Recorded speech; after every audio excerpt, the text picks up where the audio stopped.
What's going on, everybody? My name is Paul. Thank you for joining me here at All In today. So this is going to be part 2 of Act 3. As you know, we had to split it up just because it was so long. Each episode was about an hour and a half. Act 3 ended up being about 3 hours altogether. So now we get to finish the saga of Act 3. It gets pretty buck wild. So yeah, just roll along with it. There's a lot of, you're about to learn a lot from this episode. Like we spoiler alert, we learned the backstory of Conway. But yeah, guys, just, you know, enjoy this episode and let me know what you think at the end. We've never had 6 scenes before. It's always been 5 scenes. Hall of the Mountain King. There's something there. We were getting some. Setting up shop, time machine, talking to Donald. How's your back holding up? It's somebody trying to talk to Donald. And Lula. Bizarre. What was that about Lula? Maybe Donald knows how to clear this up a bit. Yeah. I just want to look at it real quick. Baffling. Okay. I wouldn't say that was a waste of time. I mean, we got something out of it. Maybe it's somebody from the future who can talk into the past? Oh no. Let's go talk to Donald. He probably knows something. Come on, guys. Your leg is fixed. You need to learn to walk a little bit faster, bro. I know we're supposed to be soaking in the environment, but now I got a mystery to solve. I want to know what that was all about.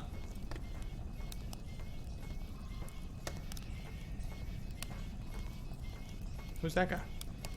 Oh, that's Donald. Oh, cowpoke. Not Amy. Yeah. We need to talk to Donald.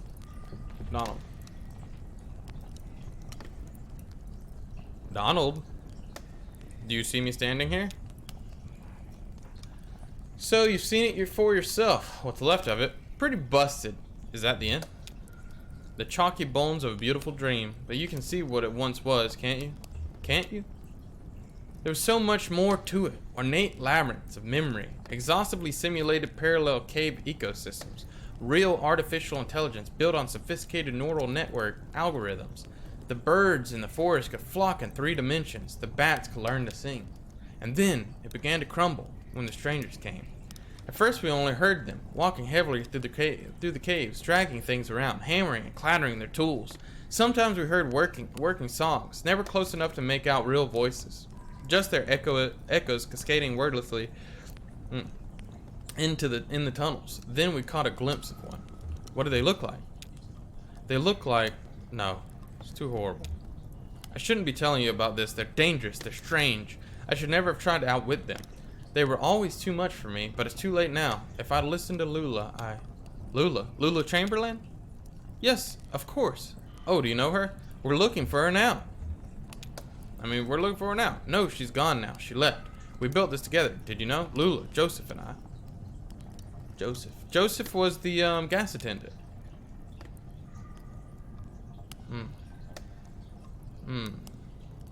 Lula's gone from here, but Donald points across the cave with his pipe.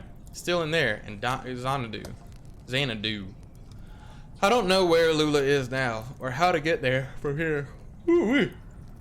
Or how to unwind that damn tangled highway, but Xanadu, before its ruin, was faultless as an oracle, a shrine to perfect simulation, until, but maybe, those weird interlopers destroyed my Xanadu. Perhaps they know how to fix it. It may be dangerous. I've sent my eager seconds to negotiate with them, to repair my masterpiece. Back there, that tunnel. Push back the vines, crawl out into the darkness, watch your step. After a while, you'll feel the terrain change beneath your hands and knees, the rock to crystal, and then the mud. Then you'll be out. That's where the strangers come from. Now leave me alone. I still have a bit of mold in my pipe and a few dreams left. Oh, this man's over here smoking mold. Okay. Alright, man. I'll leave you to it. Got you. I feel you.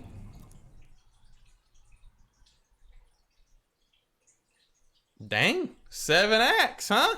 They really went out. They balled out in Act 3. Or 7 scenes, I meant. What? Oh, damn it. I didn't read that. Where the strangers come from, I think. Yes, a graveyard. In an old church. Of course. Of course.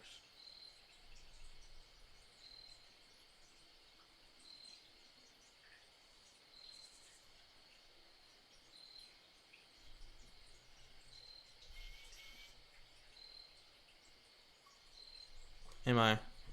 Oh, supposed to take control. I was like, well, nothing's happening here.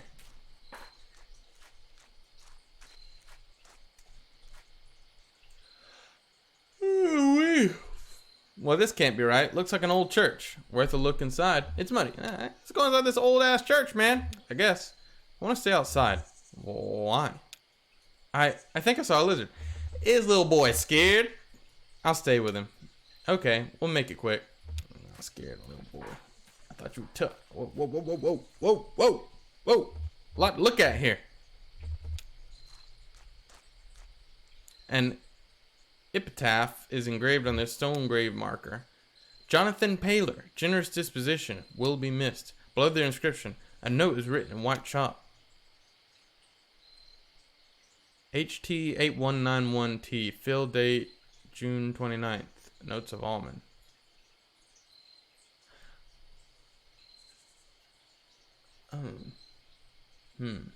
Didn't we, in the second part, approve, was it a distillery and haunted booze? Is that what this is? Cemetery that was turned into a distillery or something?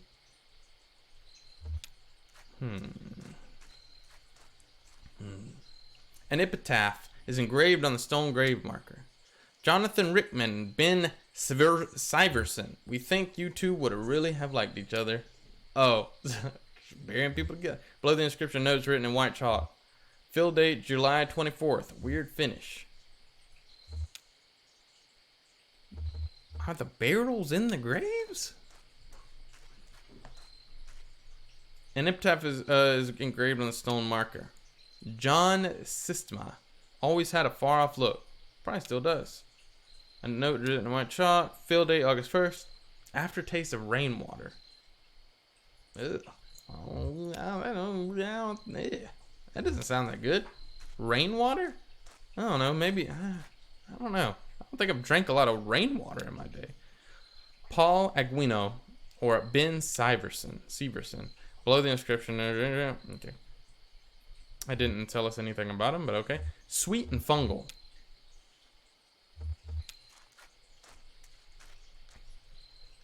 Yeah. Rick Thornquist would have wanted it this way. Date fell September 9th. Maple turpentine. The maple sounds good. I don't know about the turpentine. Maple sounds good. Maple whiskey? Like that. Chris Crawford. Should have said something. Fill date November 1st. Sense of foreboding. Now that's what I like in my whiskey. Of course, I always taste that when I start drinking. Just a small sense of foreboding. An epitaph. Yeah. Unknown. Seemed reasonable. Okay. Fill date November 2nd. Easy on the nose. Well, alright. Well, okay. Junebug. What's going on, girl? Find any lizards? One, but it went under a rock. I wasn't really looking. Nice cover story, kid. Why do you dress like a punk? Do you have a family? Is that guy your boyfriend? Why do you dress like a punk? A punk? Ha! Now, that's a punk dress like... Now, what's a punk dress like, kid? Can you tell me? I dress like Junebug, specifically. I want to be specific. Sounds lonely. I want to be specific. I think you are. It's the middle of the night, and you're here in a graveyard. Any other kid your age would be in bed. You've just got to make choices and own them. You think I was born this foxy? I came off the assembly line about half a foot shorter and all gravy, no eyes. Oh, all gray. Okay, that was my all gray, no eyes. They were going to have a huge clearing out. They were going to have us clearing out the old mine. Doesn't matter what you look like under all that rock and water. A bunch of gray shadows shoveling and hammering invisibly at the walls, straining the tunnels. So maybe that wasn't ghosts that we were seeing in those tunnels in Act 1. It must have been the robots. Johnny found some gear. An old tape player. We hid away in an underwater cave and listened to it over and over, and we knew we weren't miners. We slipped out onto the road. Just these two featureless shadows. And ever since that night, we've been detailing, coloring in, specifying. I feel more like myself every day. That's a cool backstory. That's a cool ass backstory, man. I feel less like myself without my folks. I feel more like myself when it's just me and Julia. Think I should be? No, we're gonna stick with Julia. Well, there. Now you're getting specific. Oh, they're back. I wanted to check out the inside of the old church, man. Come on. It's cool to check out the graveyard, but there you are. What do you find? It wasn't. Hey, what's going on? You look flushed, old man. It doesn't matter. Right, okay, we got what we needed. Let's go. Did we? What? Dang. 8 scenes, huh? Really going all out. Oh, did we get what we need? Hall of the Mountain King.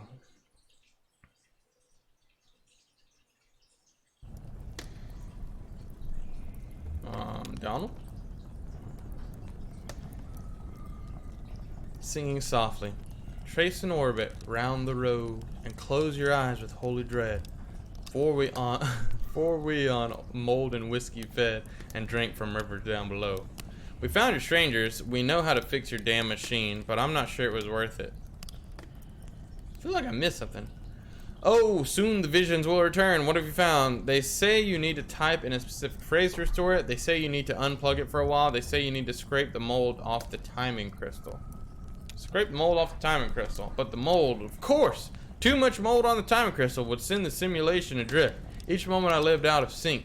By all means, yes, clean the timing crystal. Okay, let's head on back to... I mean, yeah. Let's head on back to Xanadu. But can y'all go fast to do it? No? Okay, it's just hers going. Shouldn't we all go? Okay, now we're all going. I was about to say, what the hell? Come on. I really want to go check on Xanadu. Like, I get it. You guys gotta go a little bit faster than this.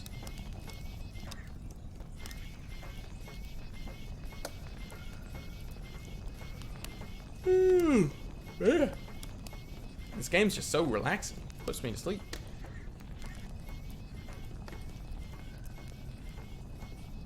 Raboita.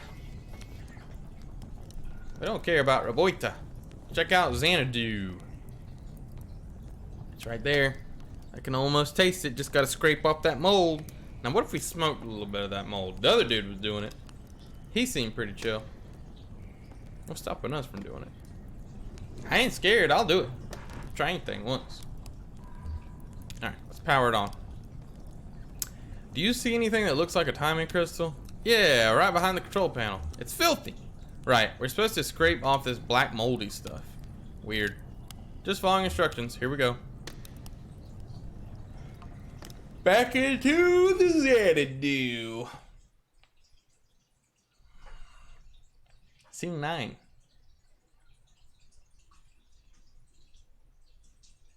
Xanadu, part duh.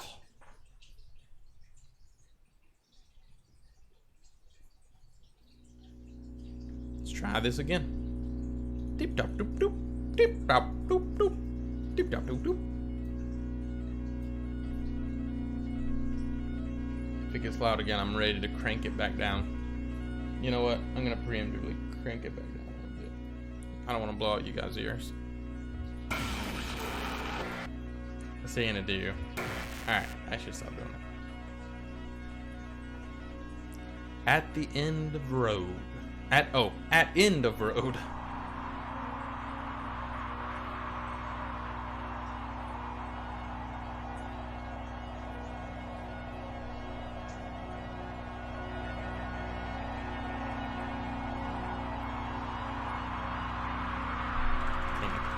You are standing at the end of a road before a small brick building. Around you is a forest. Check out the building. Inner building. Oh, it's like Gorp or whatever that old game was called. Back in the early 80s, there was those adventure games where you type in what you do as all the inside building.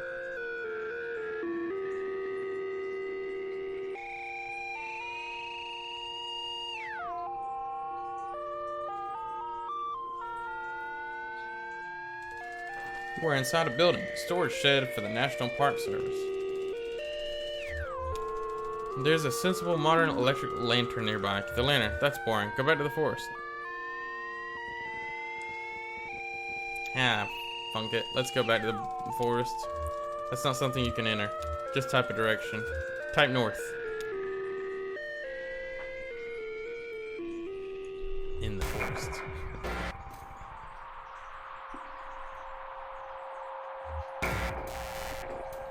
Alright.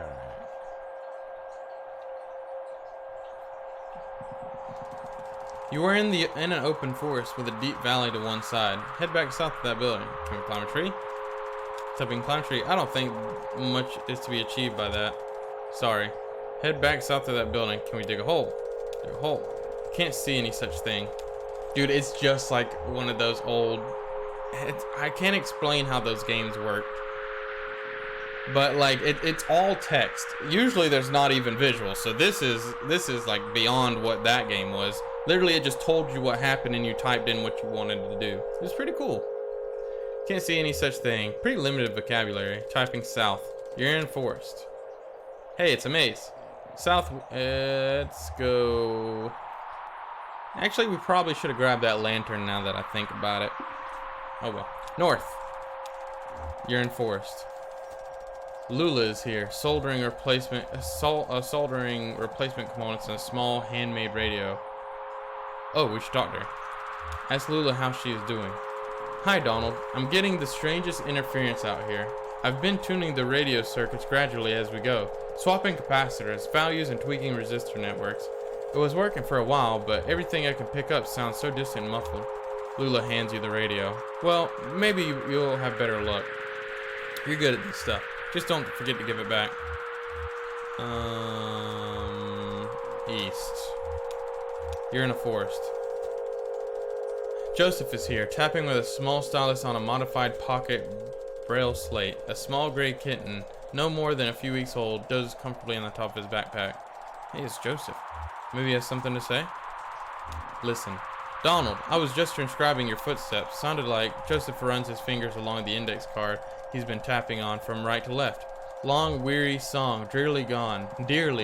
You beat a melancholy shuffle through the woods. Donald, ha! I've been noting down the sounds of the forest with an ear for speech and an inborn filter for poetry, I suppose. So maybe it's me being melancholy after all. I'm eager to see what's the poetic subsystem made of punch cards. West. We went east last time, right? At edge of hole.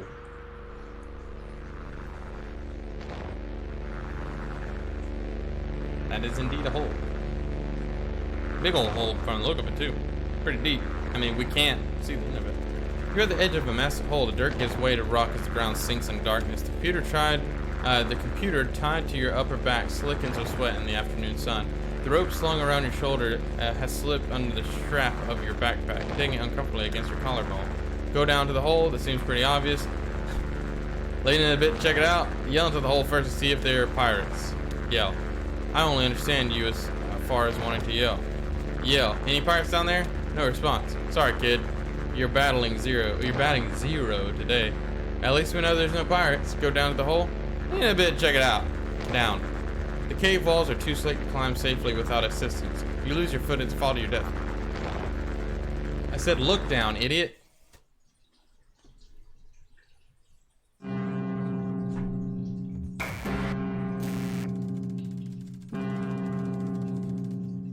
Score was 0 out of a possible 8,001. What? Well, I just got an achievement. You died. Continue.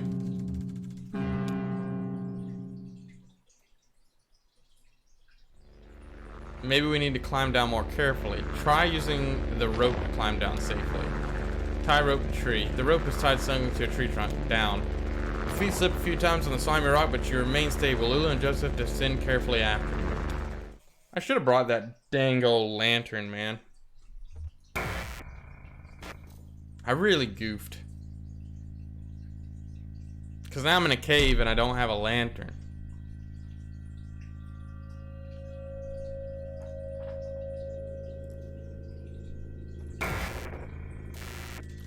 You are in bed, Quill, a long east-west passage with holes everywhere. Joseph and Lulu remove the computer equipment they are carrying on their backs and begin setting up.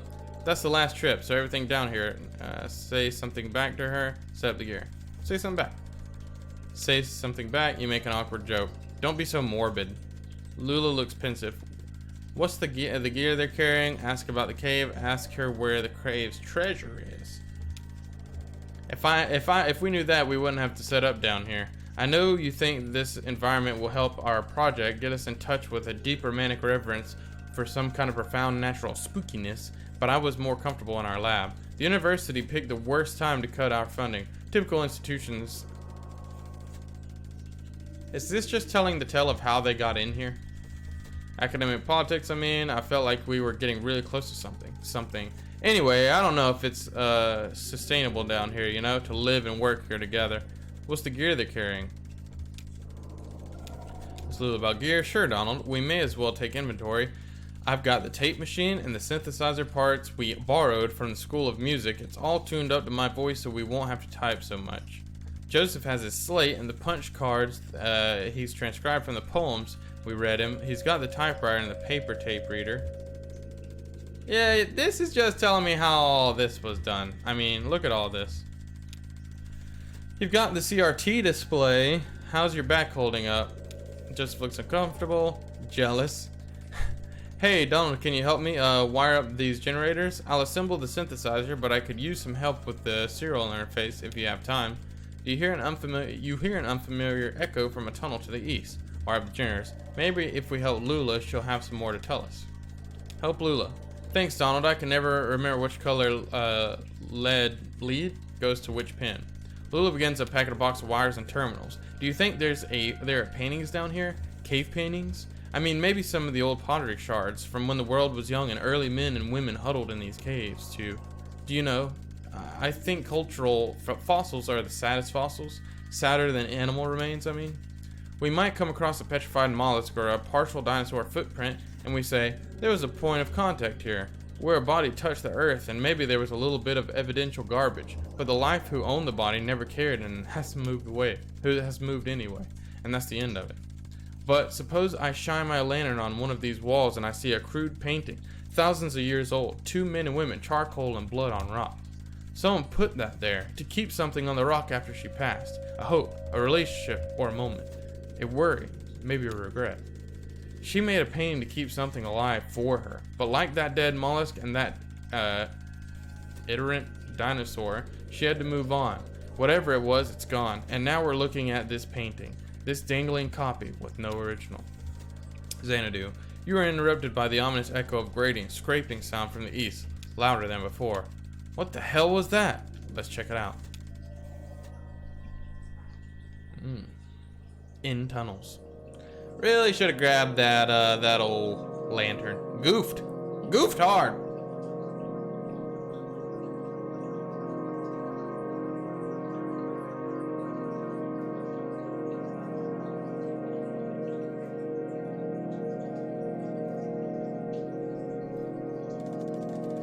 He rushed down the tunnel with Joseph and Lula close behind. That got kind of intense back there to Ezra. How do you like all this, kid? Kind of boring, but I like boring stuff sometimes. There's a lot of reading, but I'm really good at that anyways. Kind of boring, but I like boring stuff sometimes. The tunnel narrows and soon you find yourself crawling on your hands and knees. Navigating the tunnels gradually becoming more awkward as smooth rocks give way to jagged crystalline surfaces. Scratches and taps echo from the end of the tunnel, some short and piercing, some slower and groaning as if dampened by water. The tunnels open to a large room.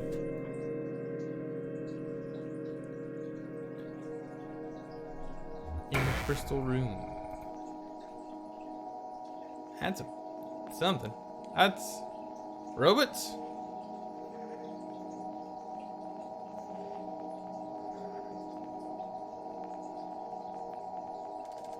You are in a large, irregular chamber. The walls, floor, and ceiling are covered in crystalline projections. Strangers are here, scraping black mold from the crystals. They look up when you enter. One of them seems about to speak.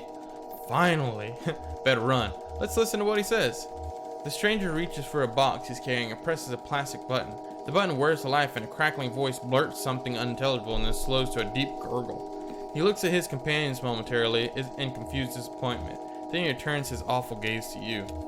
Joseph flees through a tunnel to the north. Lula flees through a tunnel to the northeast. Let's follow Lula. Or north. Lula's headlamp scans across the northern passage as you... Oh, there's a lot of them. Ooh-wee, there's a lot of them. Headlamp scans the northern passages as you run.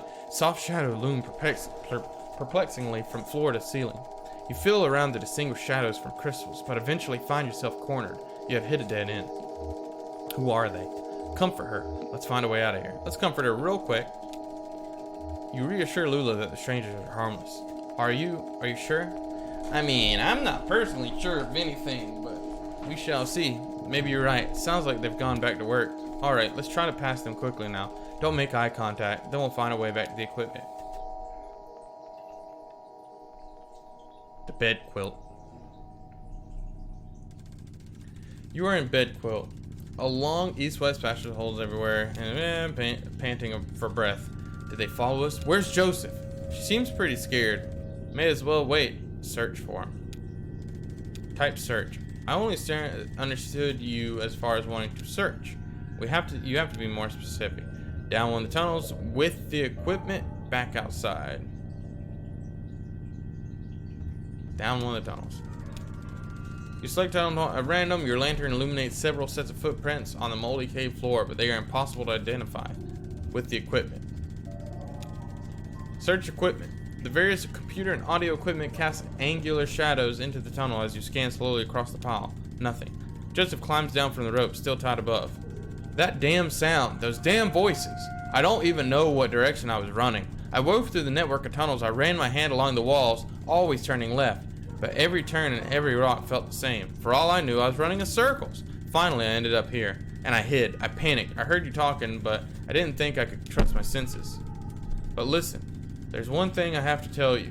While I was out there, lost in tunnels and caves, I came across the Zero. And I had no idea. It's like a real place. They pick up garbage. They deliver mail. They go to work and go to church. But it has an awful kind of emptiness. Wandering through, I heard horrible echoes. Weird images got burned into my mind's eye. A television, a scarecrow, a crystal, a feather, a sandwich. Yeah, dude, I came across all this. A CRT monitor, a bottle anchor. I came across all that when I got lost in Act 2. Lula looks down at her feet. We should ask him more about that. What's up, Lula? What's up? Nothing. Joseph, you sound disturbed. Lula, you've heard the same damn stories I have. It doesn't matter. It doesn't matter now, damn it. I'm leaving. To hell with all of this. Whoa, we should stop him. Get him back on track. We're so close. Divert Joseph's attention. You shout something at Joseph about the project you were working on together. You'll die in these damn cold caves. And what about those men? You know they'll come back. Tell him we can find somewhere to start a fire. Tell him we can hide from the stranger. We'll start a fire. Suggest finding something safe to start a fire. You shout something at Joseph about going deeper into the caves. Did you hear their voices? They'll find you. But not me. I'm going back to the surface. Stop! Your stupid fight is ringing through the whole damn cave. Joseph is right. We can't stay here. I'm leaving too. But I'm not going back to the surface. I'm taking my station wagon. I'm heading down the Zero. I think we need her to stay. Whoa, don't let her leave us. Don't let her leave us. Get Lula's attention. You plead with Lula about your continued collaboration. I'll send you this tape when I'm done recording. I'll put it in the mail, and then you can see what your damn machine does with it. Lula and Joseph have left. In tunnels. Abandoned by your collaborators, your confidants, your companions, the only two among your colleagues with whom you ever trusted the gift of friendship. Pretty thick. Sounds like Beardo had his heart broken. You wander the tunnels alone, dragging along the components of your unrealized masterpiece, combining the underground passages for a new site in which to realize your vision. Sardonic. Sounds like a genius. How do you mean? Wordy. Vain. Wordy. Ha. I had a guy who came into the shop once with a bunch of old radios and computers and stuff. Real junk. I think he collected it going down alleys or something. Anyways, it was all broken. He asked me if I could get the tubes out and clean them up, the vacuum tubes. So I pulled every vacuum tube I could find and threw the rest out. And I went over to them with some rubbing alcohols and cleaned the leads. I used some nail polish remover on the glass. I did a pretty good job. He came back in the next day, and I laid it all out on a towel for him so he could check it out. I got the towel from my aunt Remedios, and like everything with her, it's really kind of nice, you know? It's red and it has gold embroidery around the edges. I guess it was a little too nice. The guy got all excited by the presentation, kind of circled it and observed each tube from a distance, moving his head around in weird quick bobs like a pigeon. And then he started just lecturing at nobody in particular about the history of vacuum tubes. He talked for an hour. We went on a few dates, but nothing really came of it. Turns out he was kind of boring. Okay. Hall of the Mountain King, where we presently stand.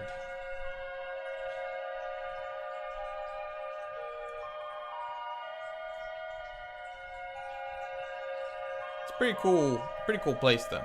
I mean, gotta say, pretty dope. After what may have been years, you stumble out of a tunnel into a cavernous open space. Stalactites adorn the ceiling like grotesque. In the center of the room is an enormous rock spire. This is where you will set up your equipment and establish your legacy. Xanadu.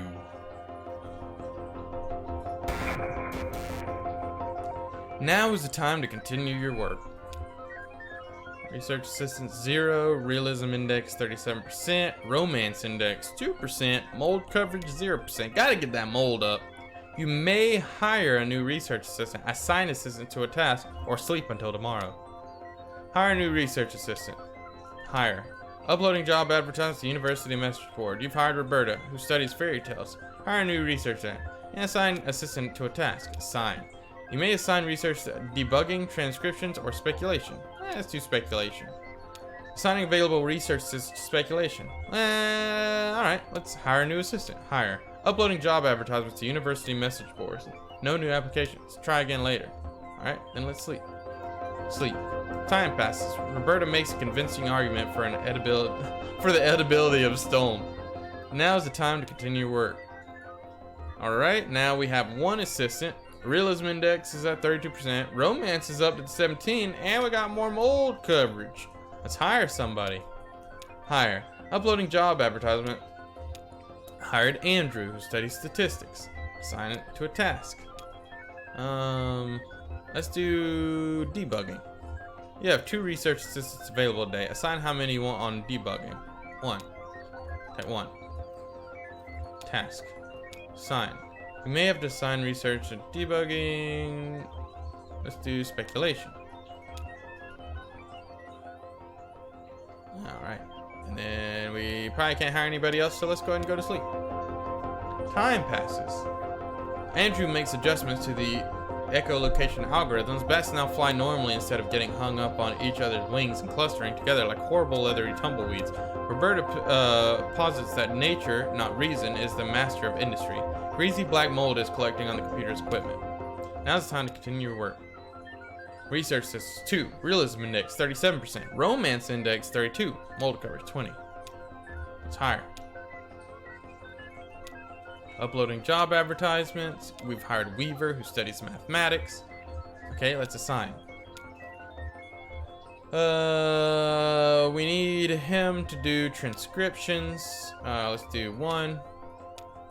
Then we need to assign task. We gotta do some debugging. 1. Then, nope. Assign, and then we will do speculation. Keep it nice and even. And then sleep. Okay, time passes. Weaver identifies the bug with oxygen level simulation, but is unable to fix it.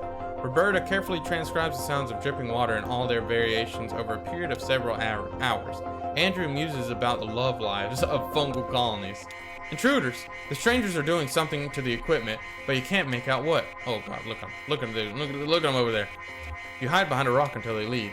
With trepidation, you emerge from your hiding space hours later. Now is the time to continue your work. I'm not convinced this is getting us any closer to the 0. Xanadu, Research 3, Realism 42. Dang, they took our mold. You took my mold, Dan. I needed that mold. Can we hire anybody else?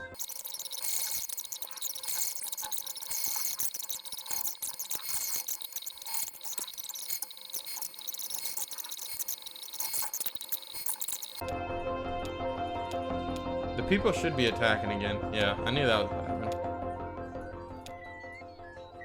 Dude, we're at 100%. I really don't know what else we can do. No. Come on, kid. We got stuff to do. Are you sure you want to quit? Yes. Quick game? I only understood you as you wanted to quit. Maybe we have to lose or die somehow in order to start over. Eat the lamp! Eat lamp. Don't be ridiculous. Maybe we have to wait it out. Maybe we have to wait it out. Wait indefinitely. Time passes. Research assistants come and go. You don't encounter the strangers again, but sometimes you can hear the uncanny echoes of their voices off in the tunnels. Years pass. Mold accumulates. You and the remaining research assistants take to burning disused equipment in the center of a room. The black mold is intensely flammable and makes an excellent catalyst. It leaves behind a sweet narcotic perfume. One night you have visitors, outsiders, different ones. Then later, that night, an old friend. Lula, you really did go deeper into the caves. Xandu, premature end of file. Press any key to quit. Huh?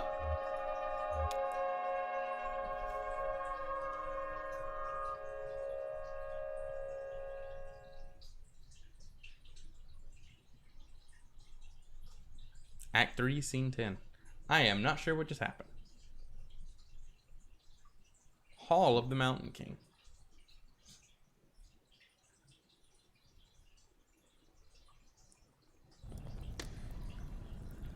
Hey, it's Lula. Hey, it's Donald. To Donald.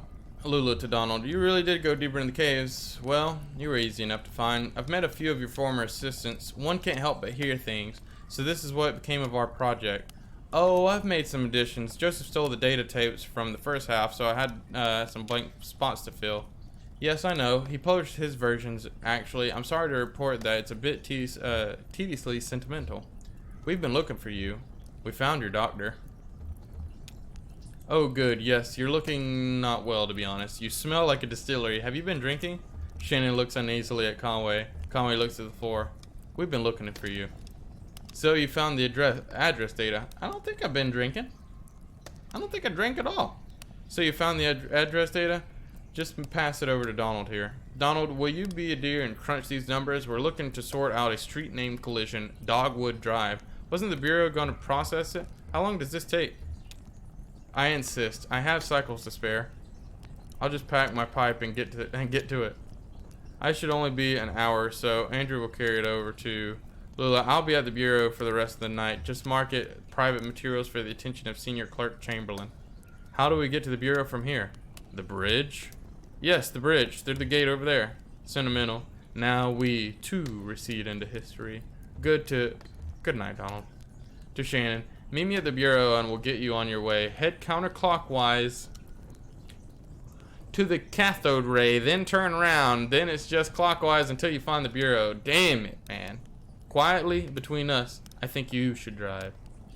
Me? Her? Who? Me? Shannon? Me? Hell, let Shannon drive. I'm tired of driving the stupid Zero. I hate it. Okay. I get lost on that thing. I stay lost on that thing. I'm not too proud to say it. I'm constantly lost on the Zero. Just going around circle, circle, circle, circle. Took me an hour to get where I was going.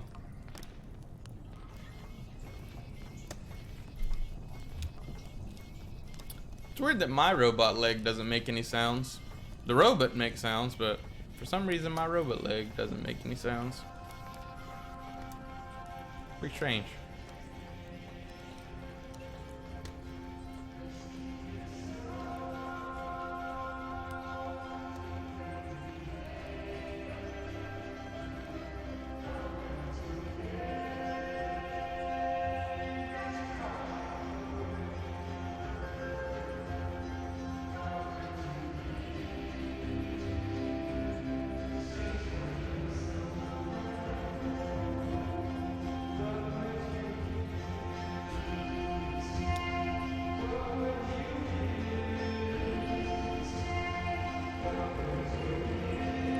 Thanks for waiting, Blue.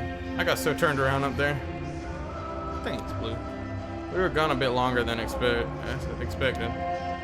Ran into some trouble, Blue. I won't lie to you. It'll be okay, Blue.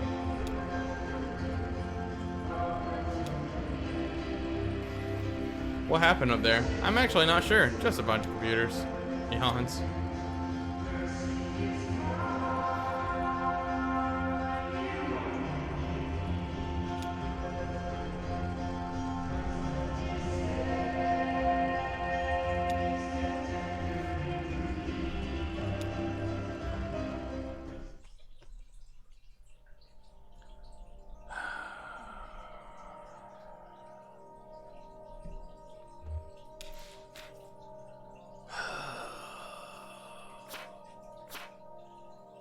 Wait, how the hell?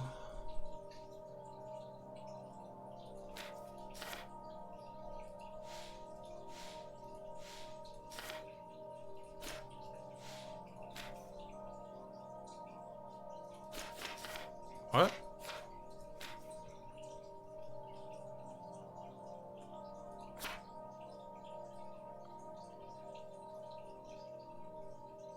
What is all this? Did I have this before? Okay, so Shannon has her own notebook that I gotta look into. From the Hall of the Mountain King, head counterclockwise to the cathode ray. Then turn around, then it's just clockwise. Okay. Counterclockwise until the cathode ray. I'm not gonna fast forward this, so you guys can see what kind of bullshit you gotta deal with.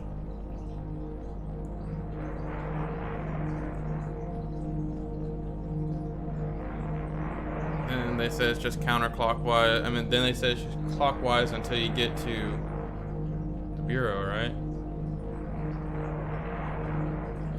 Is that what it says? I immediately forgot. Damn it!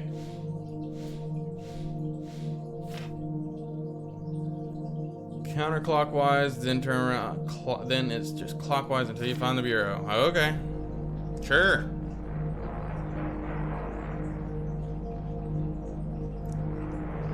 You guys have never lied to me before. It's super easy to find things in the Zero. Don't you worry. We'll be there in no time.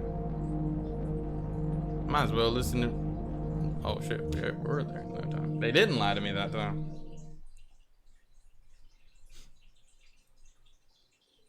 Dang, scene 11. Boy, this one's a lot longer than the other ones. Bureau of the Reclaimed Spaces.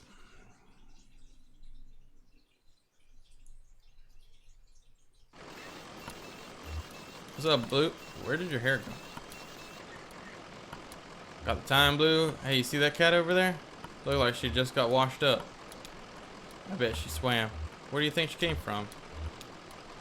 What happened to your hair? Also, why are you two dressed like this now? Oh, am I? This guy's just chilling, huh? I'm not even him anymore. A ring-a-ding-ding. Oh, look at that cat.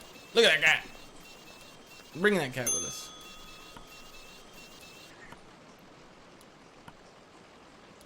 Ring, ring, ring. Ring, ring, ring. Phone call. Oh, I guess we gotta wait. I was about to walk away. What up, Lula? Here you are. Marianne has the rest of the evening off, so I'm minding the desk. You're not too busy? Any word on the address? Nice place. It is, isn't it? Sometimes I forget the acoustics in here have a way of grinding one down. The results just came in by carrier. Good news. Donald and his assistants were able to sort through the noise. I had Rick cross-reference their results against some of our records. He found a corresponding mail stop on the Echo River route. As it happens, the night ferry is scheduled to make its stop here shortly. The ferryman carries the mail and collects the garbage as well. I'm sure you can catch a ride out that way. You're welcome to wait here. I have to get back to packing. Are you going somewhere?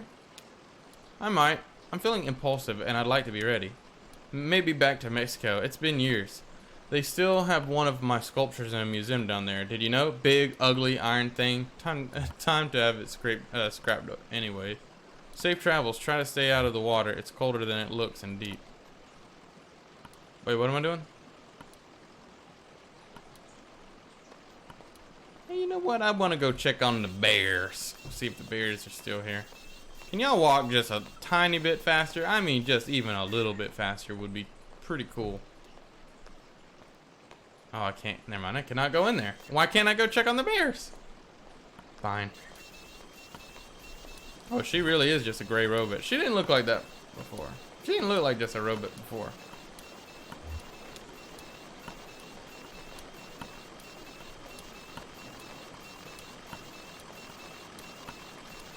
How long do we have to wait? Oh, who knows. Alright, what happened? What? Nothing. Can't wait. Up to you. In the church, at the graveyard. You two came out of there all weird. What happened? It's okay, you can tell them. It doesn't matter anymore. Fine. So, we were in that graveyard.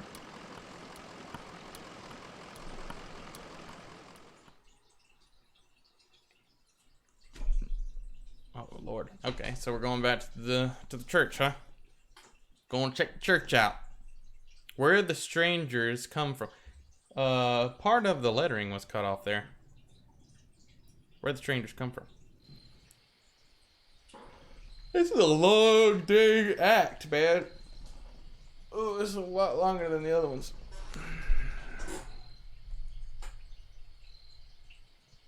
Oh, shit. I almost forgot again.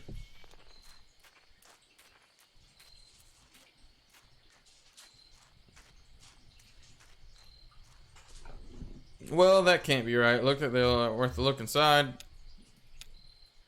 What's out here? Okay, I'll stay with him. We can look for lizards. Okay, we'll make it quick. Alright, let's get in that church.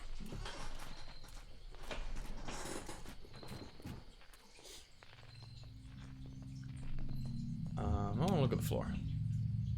Church floor is cold metal, scuffed in flecks of unknown boot heels. We'll sit in just a minute. There's an old stillery. Handmade apparatus for production of moonshine assembled from scavenged metal and natural materials.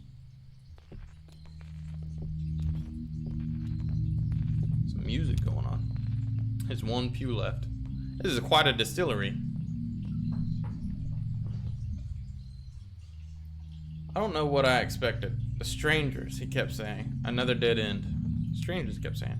What kind of vague already, isn't it? Donald's a stranger. Hell, you and I are practically strangers. Listen, earlier, in the mine, I didn't want to talk about it, but you don't have to talk about it. What'd you find down there? When I saw Weaver, she was on TV. I was testing a pretty simple tube repair, flipping through the channels to check the saturation, and she was just there. It was kind of horrible. I mean, I told you she disappeared suddenly, ran away, but you thought she was dead. Yeah, I guess I don't like to say it. Dead. And then the next time I flipped the channel to channel 2, Weaver. It burned into my vision. Now she's standing in the room. The walls are blank, kind of gray. There's tape on the walls, like markings, and desk. A classroom, maybe? The camera's in the corner, so it's this sort of 45-degree angle in the room. And there's Weaver right in the center of the picture. I stopped turning the dial. Hell, I think I stopped breathing. Eventually she spoke, but there was no real sound, just this awful hum. I read the closed captions. She said to go to the mine. I'd find something there. I can't remember her exact words. Whenever I try, I get distracted. Fuzzy. Shannon coughs into her sleeve. It's so dusty in here, right? Yeah, real dusty. You'd think with all those holes in the ceiling. What the hell was that? Did you hear that? Must have been the church settling. We should check it outside. We should. Well, alright. Guess that choice was made for us. I like how we're still just sitting there pretty chill, though.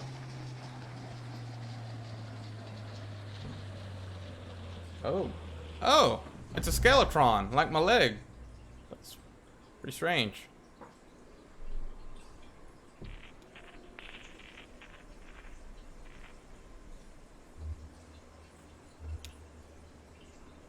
The stranger activates the tape player slung on his shoulder. A crackly drawl echoes in the room. It is patient and sounds like it should be smiling. Doolittle. My regrets. I hope I didn't keep you waiting long. We don't see a lot of foot traffic these days. I guess you're here about the job. I'm afraid we only have one opening at the moment. Horrible business. What's this job? We're actually looking for some information about an old computer. Do you know how to get to the bureau? Or actually about an old computer. Certainly. I'll tell you everything you need to know. I've only just met you, but I feel certain there's a place for you here. I'll just take you over to meet the dispatcher, show you the trucks, get you familiarized. We can converse as we go. Conway, what is this place? Well, it's not an old church. No, I guess not, but still, it's all kind of reverence to it. And what's that smell? Like Bread baking? Or baking bread? Please, follow me. Alright, Doolittle, you got it.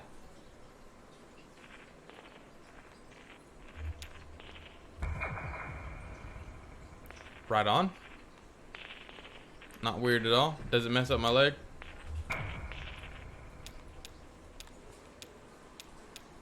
Alright, can't do it anymore. I have to ask you to step in here a moment. This is for your safety and adjust your outfits just a bit. There is some protective headwear up on the wall back there. Please remove your shoes and eyeglasses. I'm not taking off my shoes. We don't wear glasses, so that won't be an issue. Well, do us a favor and put your headwear on anyways, just this way.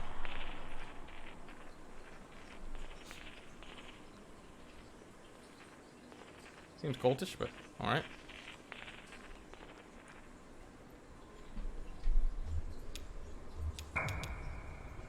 Doesn't mess up my leg. Does mess him up. Does not mess up my leg.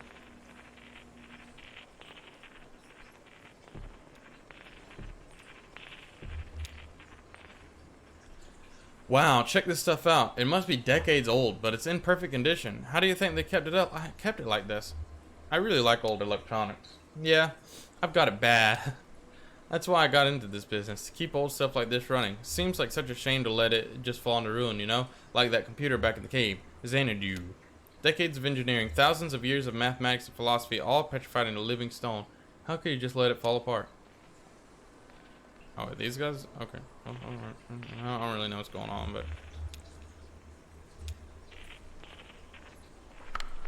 More new arrivals this evening. Plenty to do. Got to relay the formula. What job are they working? We actually just need to ask you about a computer. What formula? Oh, the formula changed our lives. Once years ago, we were as prisoners to the intricacies of our debts here.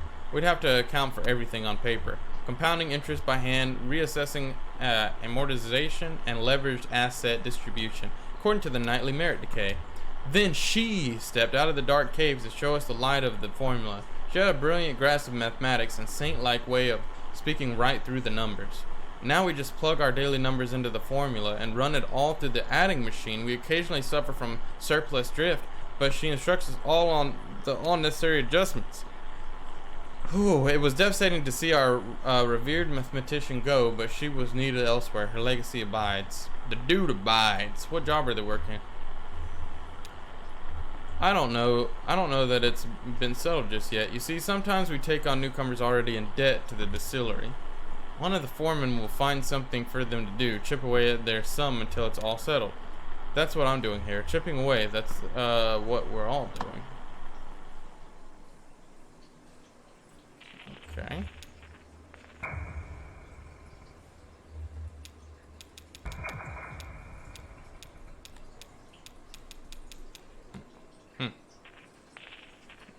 Okay, can't go any further that way. What? Earl. This is Earl. He used to be a beekeeper, borrowed some used casks to store the hives, but the interest accrued more quickly than the honey. Now he works for us here in logistics. Okay, so when we come to work here, we become skeletons? Robot skeletons? Oh, I guess get on the shuttle. Here's the fleet, haha. Oh, we just use these to get around internally. How big is this place? Oh, it's grown a great deal over the years. Incredible to think, really. When Mr. Bishop founded this operation, it was only about 1,800 square feet. And half of that or more is occupied by camouflage to keep the law out. Hiding out in the back of an old church, purifying spirits by handmade fire. A kettle and a dream. So the trucks are just east a ways and shipping. You can become acquainted with the dispatcher there. Give me a tap on the shoulder if you see something that catches your eyes. Always happy to show out the facilities. Sublime machinery. Okay. I reckon we should go for a ride, huh?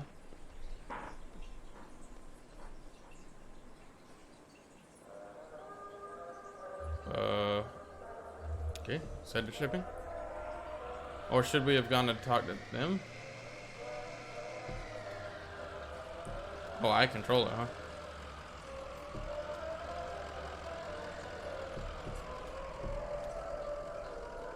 Okay, doesn't seem like we can actually do anything right here.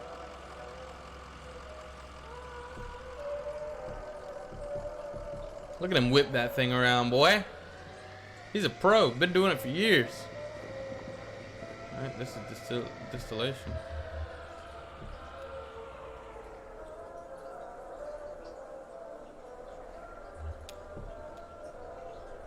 Let's check out the old distillery. Spirit safe. Confidentially. Don't let them catch you looking too closely here. Not within our purview. What's it for? Keeps us honest in the eyes of the state. Well, in the eyes of the management anyways. We keep pretty well out of the view down here. Not much chance of being spotted by a helicopter, hey? But if the law came knocking, we could say that we're logging and securing our virgin spirits, we could say. Marvelous engineering thought, though, isn't it? Yes? I'll just pretend like I know what the heck you're talking about. Those coffins? Bro, these are coffins. So I guess these are like before and after. The new casks look like they could be used for anything. I wonder where they keep the old. Yeah, before they got all warped and stained, you really can't undo that, can you? No way to clean them after the aging process. I mean, it's a one-way street. Those caskets are used as casks. Pretty strange. Okay, can't go any further that way. Let's get back on the road.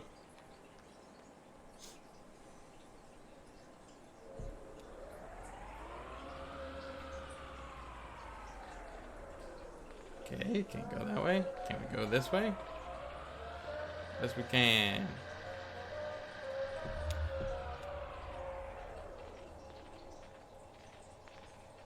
Warehouse. Feel that draft of warmth like a summer breeze? This is the aging warehouse. How many casks have you got aging in there? It's heated artificially? I couldn't say exactly. Take a look at the inventory report later if you like. Plenty though.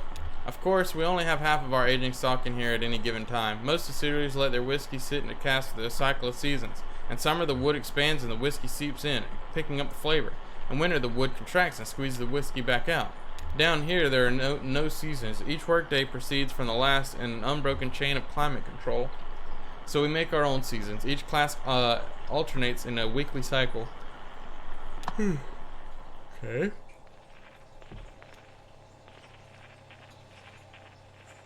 Nothing this way. Guess we gotta get back on the road. Pretty neat. Pretty nifty.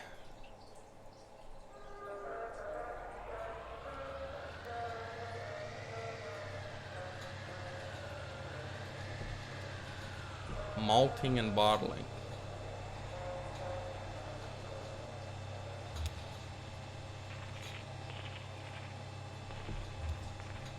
Where do I go to look at the malting and bottling?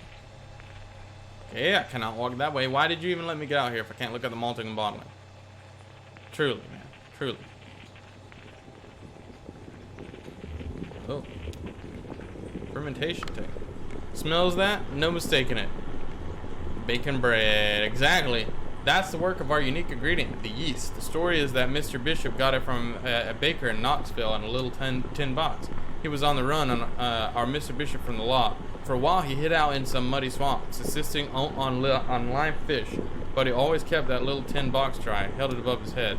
Some among us have proposed that a bit of swamp water seeped in that little tin box, introducing a foreign element and giving our yeast culture the eccentricity for which it is so widely known. I think it was the baker in Knoxville. They arrested him years later for the possession of controlled substance, life in prison, solitary confinement, no visitors, no windows, till the day he died. Jesus Christ, it must have been the hell of a substance. What the hell? What? That's wild. These guys ain't playing no games.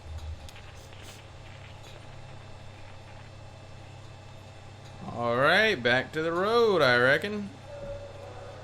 Malting and bottling. I mean, I wouldn't, go backwards the whole way, but you do you.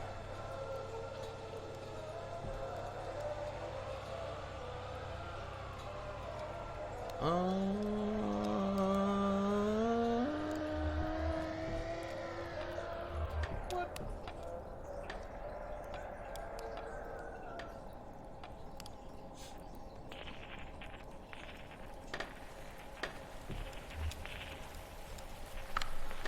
We build every cask by hand, right here. It's a tradition, but I like to think our application of hands and hammers to oak gives our stuff a kind of life. Well, that's what I like to think. Something's to be said for that. They look like coffins. That's tradition too. I suppose, and I'm sure it helps avert suspicion if a satellite catches us burying them upstairs. All right. I mean, you guys seem to have a whole. Can't go that way. You seem to. Oh, I need you to go this way. You guys seem to have a whole thing going. Here's the charring yard. Vents pretty well considering this smell. This is why they call bourbon a comfort food. Smells nice. Have you ever been in a forest after a fire? I've been in a house after a fire. Well, every narcotic has a breath of homesickness on it. That's what makes it damn compelling.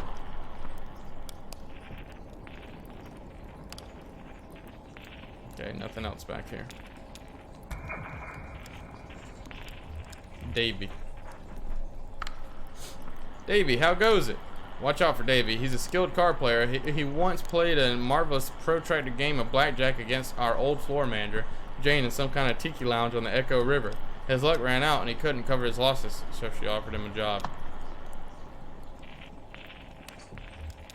This is weird. This is weird. This is weird.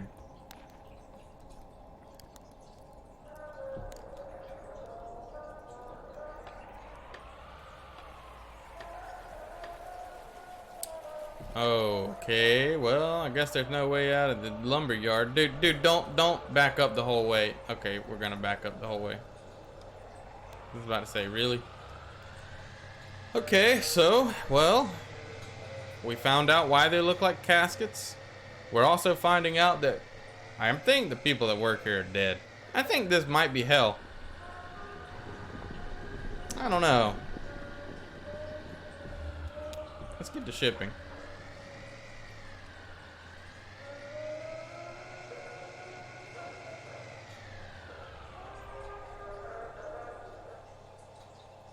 Truck.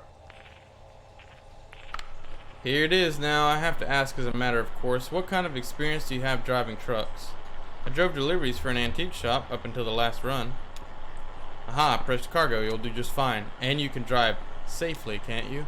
I haven't any doubt now. It's only after what happened with Miguel this evening. What happened with Miguel this evening? I've been driving all my life, for better or worse. Well, the dust is still clearing, of course. Perhaps he closed his eyes for a moment or simply hit a curve too devilishly. I do pity ill-fated Miguel. He was good company and slow to anger. But if we're speaking confidently, well, with all that lost product to be repaid, bourbon and glass dashed across the interstate, and a few casks too, we're all just thankful he had no next of kin.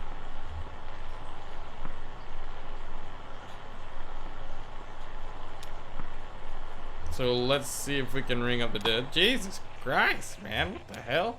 What? Doolittle starts the truck and switches on the CB radio. A deep, monotonous voice drones from the dashboard speakers. 1020 on the road, on the low, come back up in the Humberg Cave. 1012, city kitty.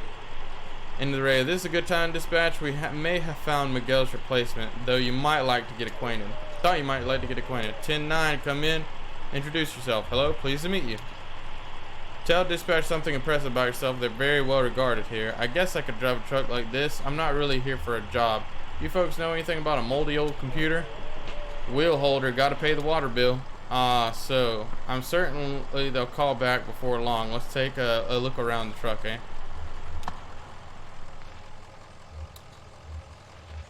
Start with the wipers, I guess.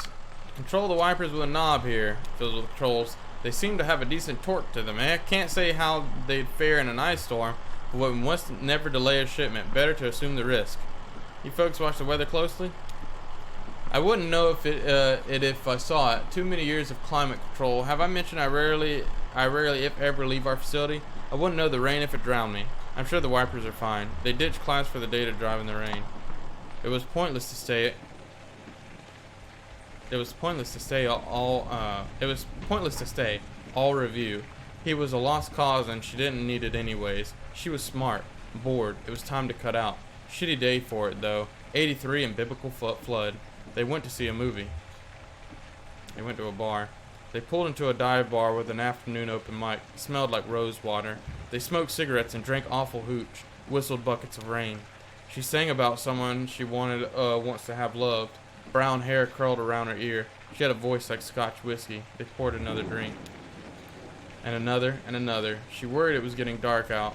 Then it was getting light out. They ended in someone else's field, in someone else's car. An early morning joyride and a sunrise collision. She got on the bus and he hiked back to his car. He sat in his car and went over some options. Chicago, Toronto, Barrow. It seemed like a bold and impulsive gesture at the time. As he pulled out of the parking lot, he removed his hands from the steering wheel for a moment and felt the car drift into a decision. Years later, he'd think of this as the moment he himself started drifting. Modest technology, but suited to the job, eh? Plenty good enough. Alright. Headlights work fine. See? Fiddles with the controls. That's important. Most of our products goes out at night. You never know who you'll run into in the daylight. The dusk can be treacherous, misleading with all the indirect light. The magic hour, huh? Magic hour, sure. Drivers sleep in the day then. Magic hour, sure. Conway. The angles of the sun at dusk and dawn mean the light is mostly indirect reflections from the sky. Everything looks like a movie. It all is a bit softer. Drivers sleep during the day then, huh? Conway had to get off the highway. Too loud, too murky. He turned off into some gray cornfield in Indiana. Empties rattled under the passenger seat. He watched traffic and birds. Empties rattled under the passenger seat. He kept them over there so the smell wouldn't spread. That window was always open a crack. He had to pull over. He just needed a map even if he ran late. He couldn't night drive in his condition. It wouldn't have been responsible.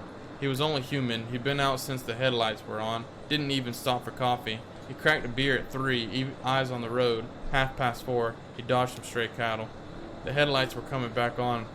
Rockford could wait. Early morning couldn't be much worse than late night. What could they care? He just needed a few hours. So, moving on. Oh sure, I know you'll want to look. Kick the tires, that's the thing we do, isn't it? As though our knees could exert that kind of force, these tires see out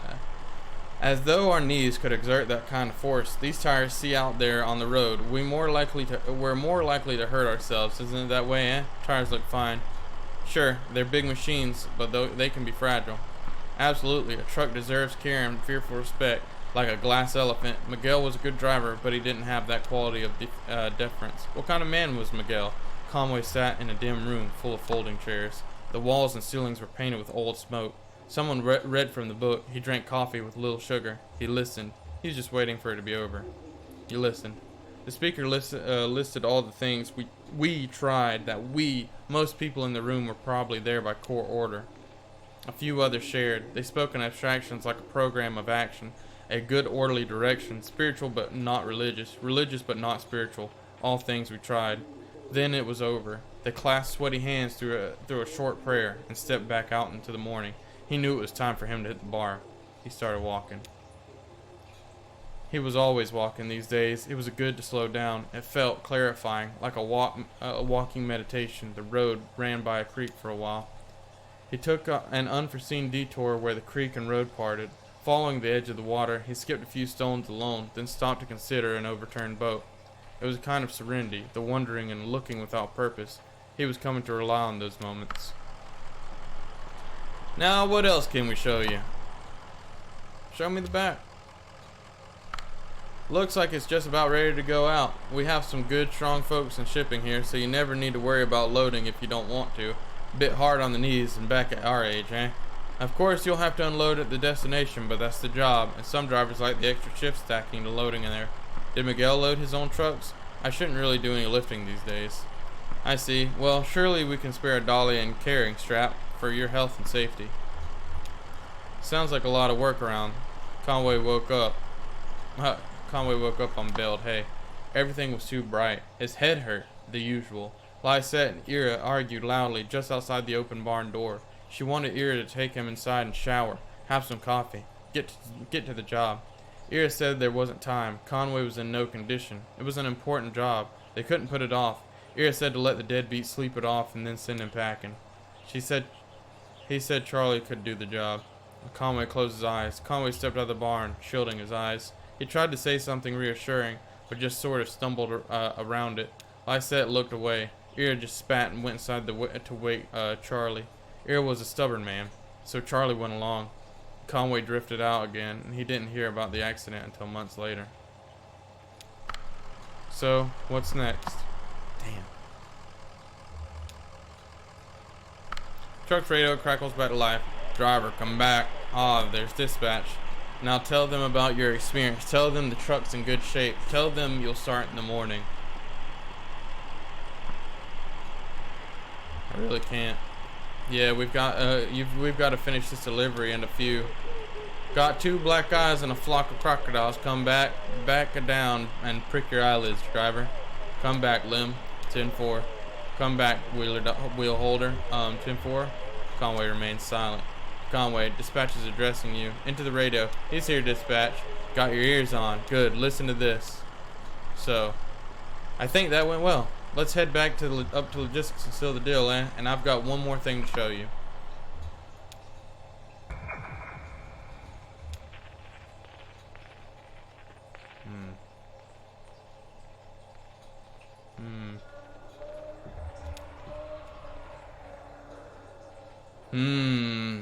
What have we learned so far? I feel like we learned a lot right there. Oh my god, please go forward for this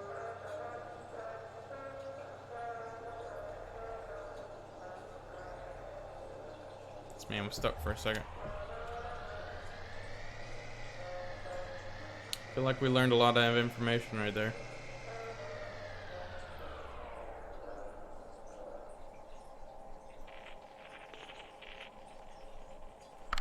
Let's head back upstairs. I have one more thing to show you. Wait, we only came here looking for the answers about a stupid moldy computer. Oh, the old man in the cave with the moldy computer. That black mold is drawn to whiskey. It feeds on ethanol fumes. You see, as we age the whiskey, some of it inevitably evaporates into the air, the angel share. It goes through the vents here and out into the caves. If we can scrape up that mold, we can usually apply some pressure and cold to it, squeeze and condense the angel share back into a drinkable whiskey. Every drop counts when you're making a living on the stuff. So we'd go down and scrape it off his equipment, just like any, so now we understand. Just like any other place it grows. He kept sending his people here to drive us away, paranoid, truly paranoid. Well, now we have the formula, so we don't need to go collecting mold. Since we stopped going down there, I'm sure the mold's gotten pretty thick. Try cleaning off the timing crystal, that'll get you going. I'm sure of it. It all wraps back around. We had to clean the timing crystal. That's what I clicked that we had to do. It all wraps back around. So join me upstairs. The reason it kept going is because these people kept taking the mold off of the crystal. Damn. This game is so smart. Like it truly is so smart, and everything is so connected. Like it's wild. Don't get me wrong. It's wild, and sometimes it's hard to keep up with, but everything is truly so connected.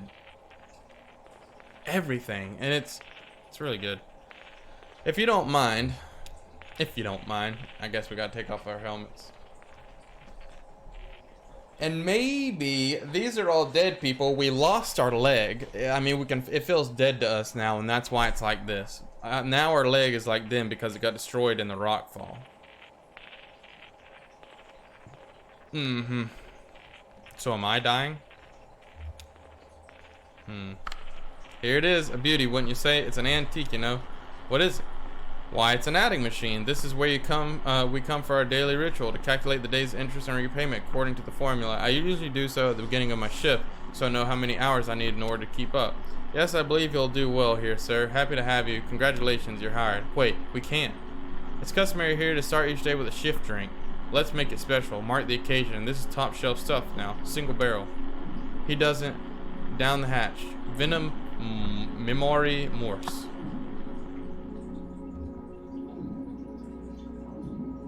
I don't really want to drink. I cannot control. I can't do anything.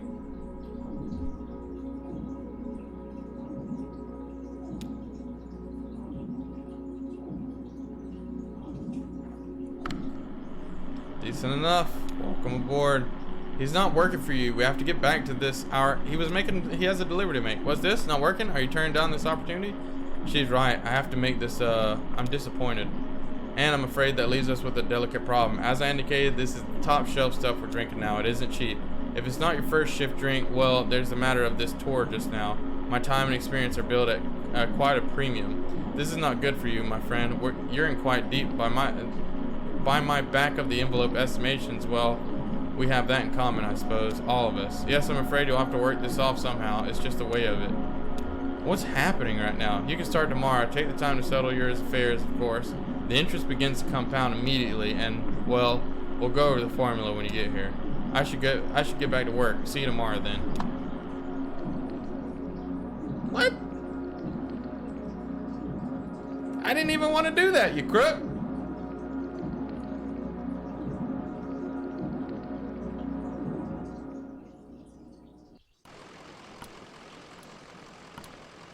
So, I guess I start in the morning. I guess. I'm confused. It's just the way these things go, kid. Huh, well, that still gives us a few hours to roam, right? Where's that ferry?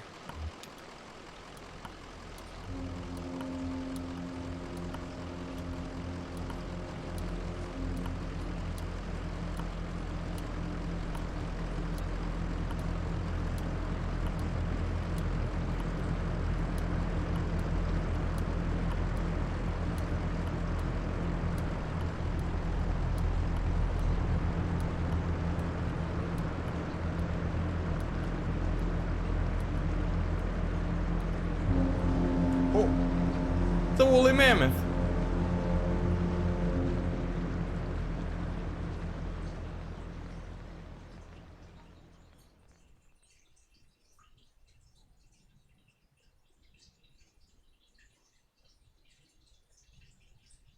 End of Act 3.